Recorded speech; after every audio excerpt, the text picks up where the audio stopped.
Hello viewers, welcome to multimedia channel. नाजरीन, 1973 के मौसम खज़ा में सेना जजीरा नमा के ऊपर एक मिस्री पायलट ने अपने सामने परवाज करते एक जेट को निशाना बनाया। इस तैयारी की साख्त वाज़े थी। फ्रांसीसी साख्ता डेल्टा शक्ल के परों वाला बिल्कुल इसके अपने महराज तैयारे जैसा था, लेकिन कुछ अजीब था। इसके अपने महराज से ज्यादा तेजी से परवाज कर रहा था, तेज तर चढ़ाई कर रहा था और ज्यादा चुस्ती से मुड़ रहा था। फिर इसने एक नुमाया निशान देखा, स्याह फ्रेम के साथ एक चमकदार मुसल्लस। कोई अरब महराज इस तरह के निशानात नहीं रखता था। फायर करने या पीछे हटने के फैसले के दरमियान इसने सिर्फ एक लम्हे के लिए हिचकिचाहट दिखाई, और ये लम्हा इसके लिए काफी था कि वो पुरस्कार जेट अमूदी तौर पर बुलंद होकर उल्टा हुआ और एक लम्हे में इसके पीछे आ गया। अब शिकारी खुद शिकार बन चुका था। ये तैयारा कोई आम महराज जेट नहीं था, ये इसराइल का बनाया हुआ नशर था, जो फ्रांस के हथियारों की पाबंदी के बावजूद बनाया गया था। ये कहानी इसी बात की अक्कासी करती है कि किस तरह इसराइल ने अपनी अस्करी जरूरियात को पूरा करने के लिए गैर मामूली इकदामात किए और किस तरह इसने अपने दिफा के लिए नई राह बनाई। 1948 में इसराइल के वजूद के बाद इसे अपने हमसाया ममालिक से दुश्मनी और बरतानिया की तरफ से हथियारों की पाबंदी का सामना था। सूरत हाल में 1950 की दहाई में इसराइल ने फ्रांस की तरफ रुजू किया।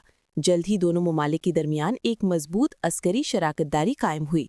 इसराइल को फ्रांस से प्यारे टैंक, तोपखाना और तकनीकी मालूमात मिलने लगी और इसराइली पायलट फ्रांस में तरबियत के लिए भेजे जाने लगे।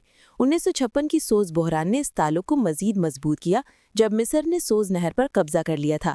इसराइली पैराट्रूपर्स ने सुनाई जजीरा नुमा में दाखिल होकर हमला किया, जबकि बरतानवी और फ्रांसीसी अफवाज ने मिस्री एयरफील्ड्स पर बमबारी की और पोर्ट सईद के करीब फौजें उतारी। इस वक्त फ्रांसीसी हथियार इसराइली फौज का बुनियादी हिस्सा बन चुके थे। सबसे अहम ताउन डिसॉल्ट मिराज 3C की सूरत में हुआ। ये डेल्टा विंग वाला मार्क 2 से ज्यादा रफ्तार वाला सुपरसोनिक जेट था, जो 55,000 फीट से ज्यादा बुलंदी पर परवाज कर सकता था। 1972 में पहली तरसील के बाद इसराइल ने तकरीबन 70 मिराज तैयारों को अपनी फिजाइया में शामिल किया। ये तैयारे 30 मिलीमीटर DEFA 52 तोपों और मिट्टी और 530 और M9 साइड वाइंडर मिसाइलों से लैस थे। ताहम मिराज 3 तवील फासले तक हमलों के लिए मौजू नहीं था। इस खला को पुर करने के लिए इसराइल और फ्रांस ने मिराज 5 पर काम शुरू किया, जो ज्यादा ईंधन और बम ले जाने की सलाहियत के साथ बनाया गया था। 1966 में दोनों ममालिक ने 50 मिराज 5 तैयारों के लिए $200 मिलियन का मुआहदा किया, जिनकी तरसील 1968 में होनी थी। लेकिन इससे पहले कि ये तैयारे इजरायली फिजाइया का हिस्सा बनते, सियासी हालात ने सब कुछ बदल दिया। 1960 की दहाई के आखिर तक फ्रांस के सदर चार्ल्स ड गाल ने अपनी खारजा पॉलिसी को तब्दील करना शुरू कर दिया। जज़ायर की जंग और मुआशी मसाइल के बाद डिगाल ने फ्रांस को नेटो से आज़ाद करने और अरब ममालिक के साथ ताल्लुकात मजबूत करने की पॉलिसी अपनाई। इससे फ्रांस को तेल तक रसाई और मशरिक़ वस्ता में असर और रसूख हासिल हुआ, लेकिन इसराइल को इलाकाई अदम इस्तेहकाम का जरिया समझा जाने लगा। इसी दौरान सोवियत यूनियन मिस्र और शाम को MiG-21 तैयारे, T-55 टैंक और SA-2 मिसाइल सिस्टम फराहम कर रहा था। हर हफ़ाज जदीद हो रही थी और इसराइल के गिरदोनवा में तनाव बढ़ रहा था। 1967 के मिड तक मिस्र ने सिनाई से अक़वाम मुत्तहिदा के अमन दस्तों को निकाल दिया, 1 लाख फ़ौजी इसराइल की सरहद पर तैनात की और खलीज अक़बा को बंद कर दिया। 3 जून 1967 को डिगाल ने मशरिक़ी विस्ता पर हथियारों की पाबंदी आयद कर दी, जो ख़ास तौर पर इसराइल के लिए नुकसानदेह थी। इस पाबंदी ने मिराज 5 की तरफ सेल को रोक दिया और मौजूदा मिराज 3C के लिए पुर्जों और देखभाल की सहूलियात को भी महदूद कर दिया। 5 जून 1967 को इसराइल ने ऑपरेशन फोकस शुरू किया। इसराइल पैरों ने मिस्री एयरबेसिस पर हमला किया, जो समुद्र के ऊपर से सिर्फ 60 फीट की बुलंदी पर परवाज करके रडार से बच गए। इन हमलों ने 450 से ज़ायद इसराइल के दुश्मन तैयारों को तबाह कर दिया और इसराइल ने चंद घंटों में फ़िज़ाई बरतरी हासिल कर ली।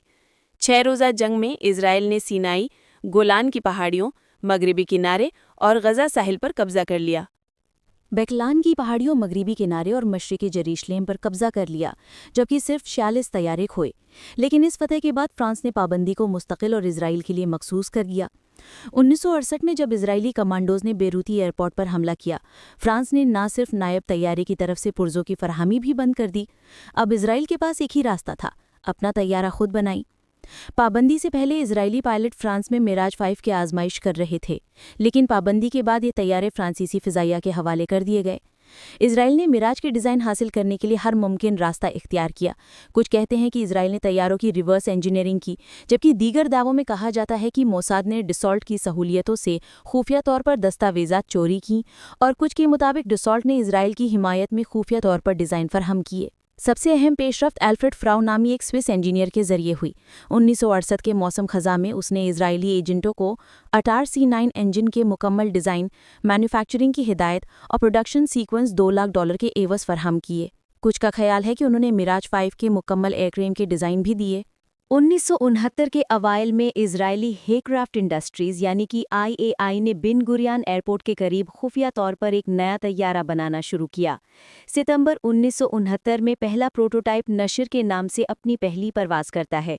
1971 में ये तैयारा बाज़ाब्ता तौर पर इजरायली फ़िज़ाइया में शामिल हो जाता है। नशर मिराज 5 से बहुत मिलता जुलता था, लेकिन इसमें कई इजरायली तब्दीलियां थीं। इसमें बरतानवी मार्टिन बेकर मैग 4 इंजेक्शन सीटें, इजरायली एवियोनिक्स और मकामी नेविगेशन सिस्टम शामिल थे। ये तैयारा 30 मिलीमीटर DEFA 550 तोपों, मिसाइलों और दीगर हथियारों से लेस था, जिसकी रफ्तार, चढ़ाई की शरह और चुस्ती इसे एक मौसर जंगी प्लेटफॉर्म बनाती थी। 6 अक्टूबर 1973 को मिस्र और शाम ने इजराइल पर हमला किया। इस गैर मुतवक्के हमले ने इजरायली अफवाज को हिलाकर रख दिया। तकरीबन 40 नशर तैयारों को फौरी तौर पर फ़िज़ाई बर्तरी और ज़मीनी हमलों के लिए इस्तेमाल किया गया। नशर ने अपनी रेंज, भारी हथियारों की सलाहियत और तेज़ रफ्तार रद्द-ए-अमल की वजह से शानदार कारकर्दगी दिखाई। जंग के दौरान नशर पायलट्स ने 100 से ज़्यादा तैयारों को तबाह किया, जबकि सिर्फ अपने 15 तैयारे खोए। अपने दुश्मन के मिराज तैयारों से उलझने से बचने के लिए इजरायली ग्राउंड क्रू ने नशर और मिराज पर नारंगी मुसल्लस के निशान बनाए। इस जंग ने इजराइल की इब्तिदाई इंतबाही निज़ाम की कमज़ोरियों को बेनकाब किया, लेकिन नशर ने साबित किया कि ये एक मुश्किल वक्त में भी काबिले एतमाद है। 1974 तक इजराइल ने 51 सिंगल सीट और 10 2 सीटों वाले नशर तैयारे तैयार किए। 1978 में अर्जेंटीना ने 40 नशर तैयारों को खरीदा और उन्हें IAI डैगर का नाम दिया गया। ये तैयारे मकामी एवियोनिक्स और फ्रांसीसी मिसाइलों के साथ अपग्रेड किए गए थे। 1982 की फॉकलैंड जंग में डैगर तैयारों ने बरतानवी बहरी बेड़े पर कम बुलंदी पर हमले किए। अगरचे उन्होंने बरतानवी बहरी जहाज़ों को काफ़ी नुकसान पहुंचाया, लेकिन जदीद काउंटर मेजर्स की कमी की वजह से कई डैगर तैयारे गिराए गए और अर्जेंटीना ने बाद में उन्हें जदीद एवियोनिक्स और हथियारों के साथ अपग्रेड किया। नशर के तजर्बे की बुनियाद पर इजरायली इंजीनियर्स ने IAI काफिर नामी एक जदीद तैयारा बनाया। इसमें फ्रांसीसी इंजन की जगह अमरीकी जनरल इलेक्ट्रिक J79 इंजन लगाया गया, जो ज़्यादा ताकतवर था, और फिर में किनार परों और जदीद एवियोनिक्स शामिल किए गए, जिनसे ये फ़िज़ाई बर्तरी और ज़मीनी हमलों के लिए मौजू बनता था। 1975 से शुरू होने वाली प्रोडक्शन में 220 कुफर तैयारे तैयार किए गए। ताम अमरीकी F-15 और F-16 तैयारों की आमद के बाद काफर को बुनियादी तौर पर हमलावर और तरबियती किरदारों तक महदूद कर दिया गया। कोलंबिया और इक्वाडोर जैसे ममालिक ने काफर को अपनाया और ये आज भी कुछ ममालिक में इस्तेमाल हो रहा है। फ्रांस के हथियारों की पाबंदी ने इसराइल को अपनी फ़िज़ाई ताकत बनाने पर मजबूर किया। खुफिया ऑपरेशंस, जासूसी और तकनीकी जिद्दत के ज़रिए इसराइल ने नशर और कुफर जैसे तैयारे बनाए जो सिनाई से लेकर जुनूबी ओकियानोस तक लड़े। अगर आपको वीडियो पसंद आई है तो वीडियो को लाइक करें। मज़ीद इसी तरह की वीडियोस देखने के लिए हमारे चैनल को सब्सक्राइब करें। मिलते हैं अगली शानदार वीडियो में। अल्लाह हाफ़िज़।